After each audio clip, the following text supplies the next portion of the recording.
Hi friends, ಎಲ್ಲರಿಗೂ ನಮಸ್ಕಾರ. ಇದು ಆದಿತ್ಯ ಅವರದ ವ್ಲಾಗ್ ಆಗಿದೆ. ಆದಿತ್ಯ ಅವರಕ್ಕೆ ನಾನು ಬೆಳಿಗ್ಗೆ ಬ್ರೇಕ್ಫಾಸ್ಟಿಗೆ ರವೆ ಇಡ್ಲಿ ಮಾಡ್ಕೊಟ್ಟಿದ್ದೀನಿ. ರವೆ ಇಡ್ಲಿ ಮಾಡಲಿಕ್ಕೆ ನೋಡಿ, ಕಡಲೆಬೇಳೆ ಉದ್ದಿನಬೇಳೆ ಹಾಕಿ ಸ್ವಲ್ಪ ಫ್ರೈ ಮಾಡ್ಕೊಳ್ತೀನಿ. ಎಣ್ಣೆ ಫ್ರೈ ಮಾಡ್ಕೊಂಡು ನಂತರ ಸ್ವಲ್ಪ ಕೆಂಪು ಕಲರ್ ಬಂದರೆ ಕಡಲೆಬೇಳೆ ಇದ್ದರೆ ಅವ್ರು ತಿಂಡಿಕೊಂಡು ಟೇಸ್ಟ್ ಆಗ್ತದೆ ಅಂತ ಅದಕ್ಕೆ ನಾವು ಉಪ್ಪಿಟ್ಟು ರವೆ ಹಾಕಿ ಸ್ವಲ್ಪ ಫ್ರೈ ಮಾಡಿಕೊಂಡ್ರೆ ಕಡಲೆಬೇಳೆ ಹಾಕಿದ ಎಣ್ಣೆ ಒಟ್ಟಿಗೆ ಅದು ಸ್ವಲ್ಪ ಫ್ರೈ ಆಗ್ತದೆ. ಫ್ರೈ ಆದ ನಂತರ ಒಳ್ಳೆಯದಾಗ್ತದೆ ಅಂತಲೇ ಇದು ಮಾಡ್ತೀನಿ. ನಾವು ಬೆಳಿಗ್ಗೆ ಬೇಗ ಮಾಡಬೇಕಂದ್ರೆ ರಾತ್ರಿ ಸಹ ರೆಡಿ ಮಾಡಿ ಇಟ್ಕೊಳ್ಬೋದು. ಈಗ ನೋಡಿ, ಸ್ವಲ್ಪ ತಣ್ಣಗಾಗಬೇಕು. ತಣ್ಣಗಾದ ನಂತರ ಅದು ನಾವು ಮೊಸರು ಹಾಕಿ ಮಿಕ್ಸ್ ಮಾಡಲಿಕ್ಕೆ ನೋಡಿ, ಸ್ವಲ್ಪ ಕೊತ್ತಂಬರಿ ಸೊಪ್ಪು, ಸ್ವಲ್ಪ ಕ್ಯಾರೆಟ್ ಮಕ್ಕಳಾಗೆ ತಿನ್ನೋದಿಲ್ಲ ಅಂತ ನಾನು ಕ್ಯಾರೆಟ್ ಎಲ್ಲ ಹಾಕ್ತೀನಿ. ಹಾಕಿದರೆ ನೀವು ಆಪ್ಷನ್ನು ಹಾಕ್ಕೊಳ್ಳಿ. ಇದನ್ನೆಲ್ಲ ಹಾಕಿದ ನಂತರ ಒಂದು ಲೋಟೆಯಲ್ಲಿ ಸ್ವಲ್ಪ ನಿಮಗೆ ಮೊಸರು ಅಗತ್ಯ ಇದ್ದಷ್ಟು ಮೊಸರು ಹಾಕ್ಕೊಳ್ಳಿ. ನಾನು ಸ್ವಲ್ಪ ನನ್ನ ಮನೆಯಲ್ಲಿ ಮೊಸರು ರೆಡಿ ಇರ್ತದೆ, ಹಾಗಾಗಿ ನಾನು ಒಂದು 4 ಚಮಚ, ದೊಡ್ಡ ಚಮಚದಲ್ಲಿ 4 ಚಮಚ ಮೊಸರು ಹಾಕ್ತೇನೆ. ನನಗೆ ಅದು ರೆಡಿ ಇರ್ತದೆ ಅಂತ ನಿಮಗೆ ಗೊತ್ತೇ ಉಂಟು, ಮೊಸರು ಯಾವಾಗ ರೆಡಿ ಮಾಡಿ ಇಟ್ಕೊಂಡಿರ್ತೀನಿ. ಹಾಗಾಗಿ ಒಂದು 4 ಚಮಚ ಮೊಸರು ಹಾಕ್ತೀನಿ. ಮಜ್ಜಿಗೆ ಸಹ ಹಾಕಿದರೂ ಸಹ ಆಗ್ತದೆ. ಮಜ್ಜಿಗೆ ಹಾಕಿ ಒಳ್ಳೆ ರುಚಿಗೆ ತಕ್ಕಷ್ಟು ಉಪ್ಪೆಲ್ಲ ಹಾಕಿ ಅದನ್ನು ಒಳ್ಳೆ ಮಿಕ್ಸ್ ಮಾಡ್ಕೊಳ್ಬೇಕು. ನಾವೀಗ ಮಿಕ್ಸ್ ಮಾಡಿದ ನಂತರ ನಾನು ಮೊಸರು ಪೂರ ಹಾಕಿಬಿಟ್ಟೆ, ಯಾಕೆಂದರೆ ಆದಿತ್ಯ ಅಲ್ಲ, ನೀವು ಮೊಸರು ಅಗತ್ಯ ಇಲ್ಲ, ನಾನ್ ವೆಜ್ ಮಾಡ್ತೇವೆ ಅಂತ. ಹಾಗೆ ಒಂದು 2 ಸ್ಪೂನಷ್ಟು ಅಕ್ಕಿ ಹಿಟ್ಟು ಹಾಕೊಳ್ಳಿ. ಅಕ್ಕಿ ಹಿಟ್ಟು ಹಾಕಿದರೆ ಸ್ವಲ್ಪ ಬೈಂಡಿಂಗಿಗೆ ಒಳ್ಳೆ ಬರ್ತದೆ ಮತ್ತು ಸ್ವಲ್ಪ ಸಾಫ್ಟ್ ಆಗ್ತದೆ ಅಂತ ಅಕ್ಕಿ ಹಿಟ್ಟು ಹಾಕಿದ್ದೀನಿ. ಅಕ್ಕಿ ಹಿಟ್ಟು ಹಾಕ್ಕೊಂಡು ರುಚಿಗೆ ತಕ್ಕಷ್ಟು ಉಪ್ಪು ಹಾಕಿ ಅದನ್ನು ಚೆಂದ ಮಾಡಿ ಒಂದು ಸಲ ಮಿಕ್ಸ್ ಮಾಡಿ ಇಟ್ಕೊಳ್ಳಿ. ಮಿಕ್ಸ್ ಮಾಡಿ ಇಡೋದಂದರೆ ಉಪ್ಪೆಲ್ಲ ಸೆಟ್ ಆಗಬೇಕಲ್ಲ, ಹಾಗೆ ಮಿಕ್ಸ್ ಮಾಡಿ ಇಟ್ಕೊಳ್ಳಿ. ನೋಡಿ, ಹೀಗೆ ಮಿಕ್ಸ್ ಮಾಡಿ ಇಟ್ಕೊಂಡ್ರೆ ಅದು ಬೊಂಬೈ ಸಜ್ಜಿಗೆ ಆದ್ದರಿಂದ ಸ್ವಲ್ಪ ಎಲ್ಲ ನೀರೆಲ್ಲ ಮಜ್ಜಿಗೆ ಮೊಸರೆಲ್ಲ ಎಳ್ಕೊಂಡು ಕ್ಲೀನಾಗಿ ಇದಾಗಿರ್ತದೆ. ಯಾಕೆಂದರೆ ಸ್ವಲ್ಪ ಹದ ಬರಬೇಕು, ನಮಗೆ ಇಡ್ಲಿ ಮಾಡುವಷ್ಟು ಹದ ಬರಬೇಕು ಅಂತ ಅದಕ್ಕೆ ಸ್ವಲ್ಪ ಇದು ಮಾಡಿರ್ತೀನಿ. ಮತ್ತು ನೋಡಿ, ನಾನು 1 ಲೋಟ ನೀರು ಮಿಕ್ಸ್ ಮಾಡ್ತಿದ್ದೀನಿ. ನೀರು ತುಂಬ ತೆಳುವಾಗಿ ಮಾಡ್ಕೊಳ್ಬೇಡಿ, ಎಷ್ಟು ಬೇಕಷ್ಟು ನೀರು ಹಾಕ್ಕೊಳ್ಳಿ. ಯಾಕೆಂದರೆ ತುಂಬ ನೀರು ತೆಳುವ ಮಾಡಿಕೊಂಡ್ರೆ ಮತ್ತೆ ಅದು ಮತ್ತೇನಾದರೂ ಬೇರೆ ಮಿಕ್ಸ್ ಮಾಡಬೇಕಾಗ್ತದೆ. ಹಾಗಾಗಿ ನೋಡ್ಕೊಂಡು ನೀರು ಹಾಕ್ಕೊಳ್ಳಿ. ಒಂದು 10 ನಿಮಿಷ ಮುಚ್ಚಿಡಬೇಕಾಗ್ತದೆ ಅದನ್ನು, ಯಾಕೆಂದರೆ ಸ್ವಲ್ಪ ಗಟ್ಟಿಯಾಗೋ ಚಾನ್ಸ್ ಉಂಟದು. ಹಾಗಾಗಿ ನೋಡಿ, ನಾನು ಇಷ್ಟು ಮಾಡಿಟ್ಟಿದ್ದೆ. ನಾನು 1.5 ಲೋಟ ಬೊಂಬೈ ಸಜ್ಜಿಗೆ ಹಾಕಿದ್ದೇನೆ. ಹಾಗಾಗಿ ನೋಡಿ, ಇಷ್ಟು ರೆಡಿ ಮಾಡಿ ಇಟ್ಕೊಂಡಿದ್ದೀನಿ. ಇಷ್ಟು ರೆಡಿ ಮಾಡಿ ಇಟ್ಕೊಂಡು ಒಂದು 5 ನಿಮಿಷ ಮುಚ್ಚಿಟ್ಟಿದ್ದೀನಿ. ನಾನು ನೋಡಿ, ಇದು ಚಿಕ್ಕ ಪ್ಲೇಟಲ್ಲಿ ಮಾಡೋ ಕಾರಣ ಅದಕ್ಕೆ ಸ್ವಲ್ಪ ಬಾಳೆ ಎಲೆ ಕಟ್ ಮಾಡಿ ಹಾಕ್ಕೊಂಡಿದ್ದೀನಿ. ನೀವು ಬಾಳೆ ಎಲೆ ಇಲ್ಲದ್ರೆ ಹಾಗೆ ಡೈರೆಕ್ಟ್ ಸಹ ಮಾಡ್ಕೊಳ್ಬೋದು, ಏನು ಪ್ರಾಬ್ಲಮ್ ಇಲ್ಲ. ಅದಕ್ಕೆ ಸ್ವಲ್ಪ ಎಣ್ಣೆ ಹಚ್ಚಿ ಅದನ್ನು ಇದು ಮಾಡಿದರೆ ಅದರದೊಂದು ಬೇರೆಯೇ ಫ್ಲೇವರ್ ಆಗ್ತದೆ ಅಂತಲೇ ಅದು ಮಾಡ್ತಾಯಿದ್ದೀನಿ. ಸ್ವಲ್ಪ ಅರ್ಧ ಸ್ಪೂನ್ ಎಣ್ಣೆ ಹಾಕಿ ಎಲ್ಲ ಅದ್ರ ಮೇಲೆ ಇದು ಮಾಡಿದರೆ ಒಂದು ಒಳ್ಳೆ ಫ್ಲೇವರ್ ಸಿಗ್ತದೆ. ಈ ಪ್ಲೇಟಲ್ಲಿ ಮಾಡೋದು ಯಾವಾಗಲೂ ಸಹ ಇದ್ದೇ ಇರ್ತದಲ್ಲ, ಇಡ್ಲಿ ತಟ್ಟೆಲೆಲ್ಲ ಮಾಡೋದು. ಹಾಗೆ ಬೇರೆ ಫ್ಲೇವರ್ ಆಗ್ತದೆ ಅಂತಲೇ ಇದನ್ನು ಈ ಥರ ಮಾಡ್ತಾಯಿದ್ದೀನಿ.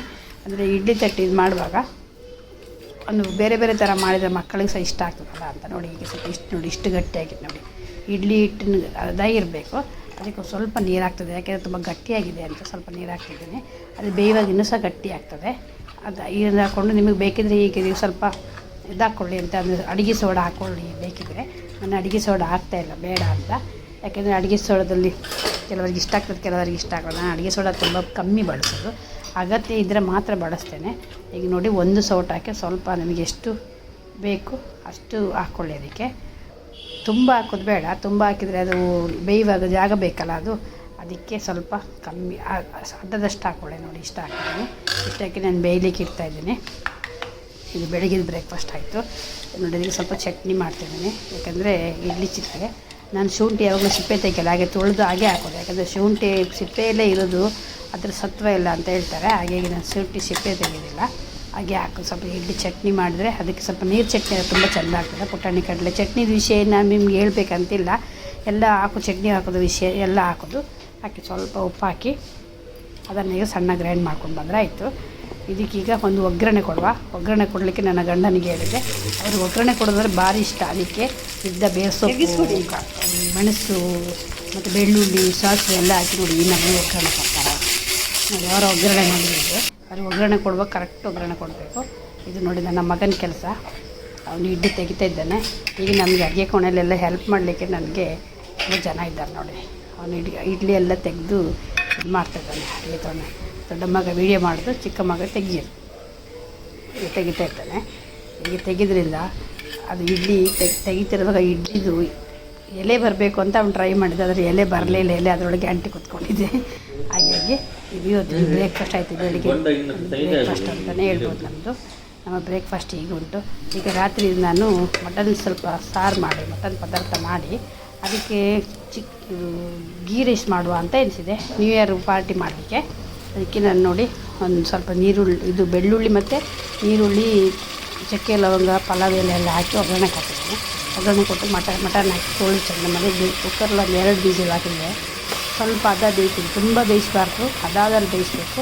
ಅದಕ್ಕೆ ನಾನು ಜಾಸ್ತಿ ವಿಸಿಲ್ ಹಾಕೋದಿಲ್ಲ, ಯಾಕಂದರೆ ಮಟನ್ ಒಳ್ಳೆದಿದ್ದರಿಂದ ಒಂದು 2 ವಿಸಿಲ್ ಹಾಕ್ಸಿದ್ದೀನಿ.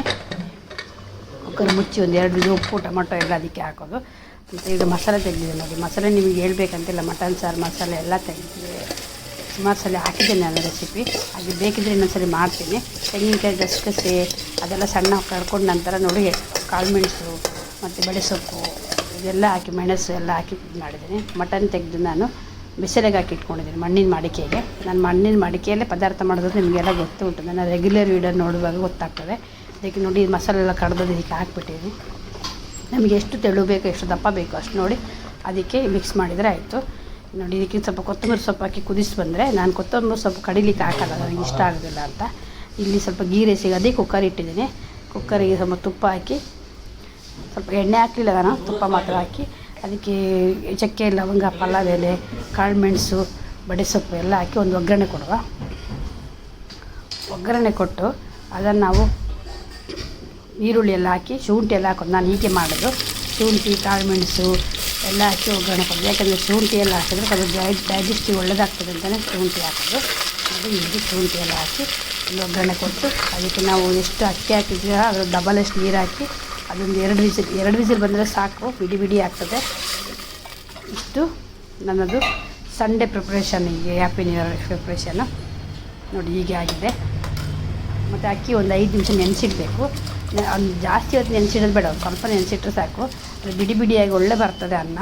ರುಚಿಗೆ ತಕ್ಕಷ್ಟು ಉಪ್ಪು ಹಾಕಿ, ಕೊತ್ತಂಬರಿ ಸೊಪ್ಪು, ಪುದೀನ ಎಲ್ಲ ಹಾಕಿದರೆ ಒಳ್ಳೆ ಫ್ಲೇವರ್ ಬರ್ತದೆ ಅಂತ ಹೇಳ್ಬೋದು. ನೋಡಿ ಇದೆಲ್ಲ ಹಾಕಿ ನನ್ನದು ರಾತ್ರಿ ಊಟಕ್ಕೆ ರೆಡಿ ಆಗ್ತಾ ಉಂಟು. ಸಿಂಪಲಾಗಿ ಹ್ಯಾಪಿ ನ್ಯೂ ಇಯರ್ ಸೆಲೆಬ್ರೇಷನ್ ಮಾಡಿದ್ದೀವಿ. ಮಟನ್ ಸಾರು, ಗೀ ರೈಸ್. ಹೀಗೆ ನೀವು ಏನೆಲ್ಲ ಮಾಡಿದ್ದೀರ ಅಂತ ಕಮೆಂಟಲ್ಲಿ ನನಗೆ ತಿಳಿಸಿ. ನಾನು ವಿಶ್ ಮಾಡಿದ್ದೀನಿ, ಎಲ್ಲರೂ ನೋಡಿ ವಿಶಿಂಗ್. ಹಾಯ್ ಫ್ರೆಂಡ್ಸ್, ಎಲ್ಲರಿಗೂ ನಮಸ್ಕಾರ. ನನ್ನ ಕಡೆಯಿಂದ, ನನ್ನ ಮನೆಯವರ ಕಡೆಯಿಂದ ಎಲ್ಲರಿಗೂ ಹ್ಯಾಪಿ ನ್ಯೂ ಇಯರ್ ವಿಶು, ಹೊಸ ವರ್ಷದ ಶುಭಾಶಯಗಳು. ಹಾಗೆ ನನ್ನ ಯೂಟ್ಯೂಬ್ ಕುಟುಂಬದವರಿಗೆ, ನನ್ನ ವಾಟ್ಸಪ್ ಕುಟುಂಬದವರಿಗೆ ಎಲ್ಲರಿಗೂ ದೇವರು ಆರೋಗ್ಯ, ಆಯುಷ್ಯು ಎಲ್ಲ ಕೊಟ್ಟು ದೇವರು ಒಳ್ಳೇದು ಮಾಡಲಿ. ಈ ವರ್ಷ ಆದರೂ ನಿಮ್ಮ ಕನಸೆಲ್ಲ ನನಸಾಗಲಿ ಅಂತ ನಾನು ಬೇಡ್ಕೊಳ್ತೀನಿ. ಹಾಗೆ ನಿಮಗೆಲ್ಲರೂ ಇನ್ನೊಂದೊಮ್ಮೆ ಹ್ಯಾಪಿ ನ್ಯೂ ಇಯರ್ ಮತ್ತು ಹೊಸ ವರ್ಷದ ಶುಭಾಶಯಗಳು ಕೇಳ್ತಾ ಇದ್ದೀನಿ. ಎಲ್ಲರೂ ವಿಡಿಯೋ ನೋಡಿ ಸಪೋರ್ಟ್ ಮಾಡುವುದಕ್ಕೆ ತುಂಬ ಧನ್ಯವಾದಗಳು. ಹಾಗೆ ನನ್ನದೊಂದು ನಮಸ್ಕಾರ.